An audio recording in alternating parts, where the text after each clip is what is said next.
Yun nga mga kapanalo, yun yung ibang mga Rhode Island Red ko. 3 months na yun sila. Yan, pero parang mangingitlog na rin sila. Laki. Tsaka mga kapanalo, nagdagdag nga pala ako ng 2 native chicken. Ayan. Itong mga native chicken, sila yung mga naglilimlim. Masasarap din yung karne nila. Ayan, pinapakawalan ko lang sila dyan.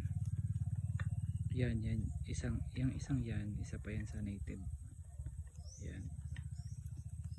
Yan, tinampakan ko lang, medyo magulo pa mga kapanalo. Inaayos ko pa yan. Yan din, yan yung mga isa sa Rhode Island Red. Nice. Pag may kapatid dyan na lalaki, na rooster, kinatay ko na. Sarap talaga yung karne nila mga kapanalo.